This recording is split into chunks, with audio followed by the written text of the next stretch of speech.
C'est Monseigneur Didier Neblot, évêque de Saint-Flour, qui prononce à présent l'homélie.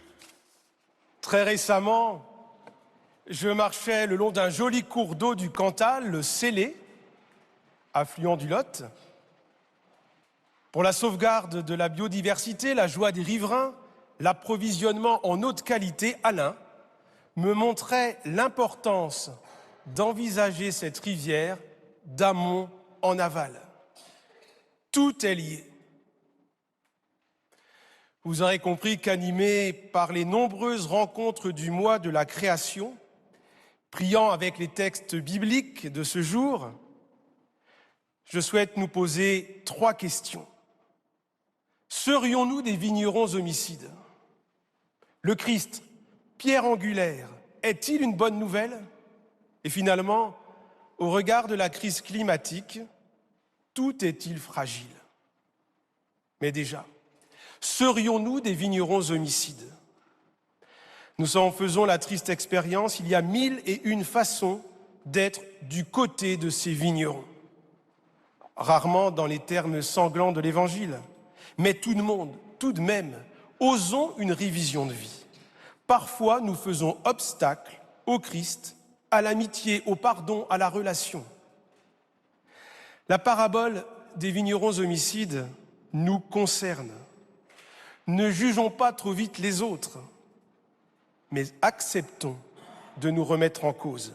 Il y a toujours le risque de fermer les yeux sur les signes des temps. La crise climatique en est un, et elle concerne autant nos modes de vie que notre vie spirituelle. Depuis son encyclique de 2015, le pape François nous stimule pour trouver des clés pour agir dans le sens d'une véritable conversion écologique.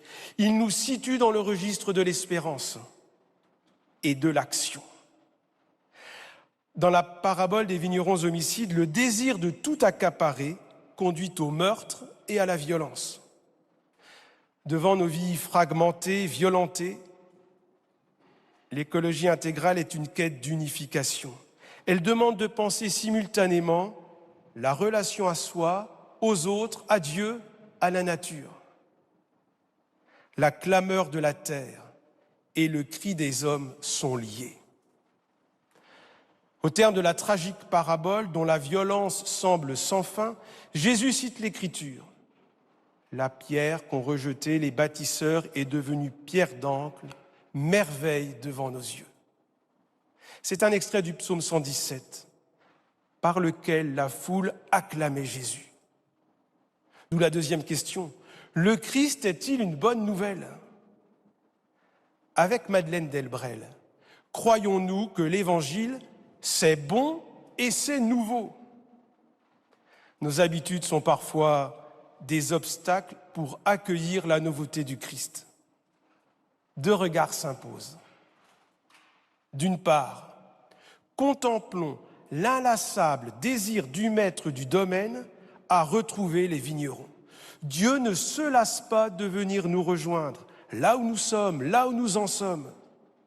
Aucune vie ne mérite d'être en dehors du projet de Dieu. Et cet acte de foi change tout. Oui, croyons-nous que pour nous-mêmes et pour les autres, pour tous les autres, Dieu veut la rencontre. Croyons-nous cela?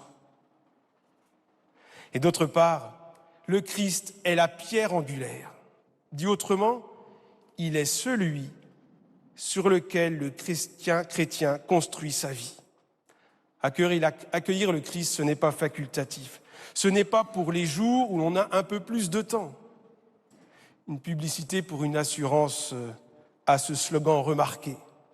Assurer sa famille, ce n'est pas obligatoire, c'est indispensable. Pour celui qui connaît Jésus, l'accueillir, c'est tout simplement vital.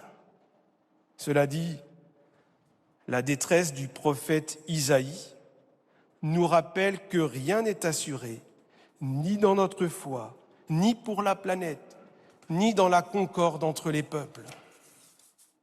Tout est-il fragile? C'est notre 3e question. Les dernières catastrophes climatiques et belliqueuses révèle la fragilité de ce que l'on croyait immuable. Devant cette situation de vulnérabilité, nous tentons de réparer pour sortir de la crise et retrouver un fonctionnement normal. Mais au-delà de chercher à réparer, le pape exhorte à inventer. Nous pouvons envisager la crise écologique comme un appel à imaginer de nouvelles manières de vivre ensemble. Vie minérale, vie végétale, vie animale, vie humaine ne peuvent plus être pensées les unes contre les autres. Et le dernier texte du pape nous demande de revisiter la notion de progrès et de rencontre. Solitude, isolement sont parfois le lot quotidien d'un certain nombre de nos contemporains et peut-être de vous qui êtes devant votre écran. Or, ce qui est porteur de vie, c'est d'être en relation. Tout ce qui est vrai et noble, tout ce qui est juste et pur, tout ce qui est digne d'être aimé et honoré, tout ce qui s'appelle vertu et qui mérite des éloges, tout cela, prenez-le en compte. C'est saint Paul dans la première lecture. Aujourd'hui, il revient aux chrétiens de prendre en compte ce qui est convenable et de prendre sa part de responsabilité. La vie doit intégrer cette invitation et alors elle sera belle et solide. Amen.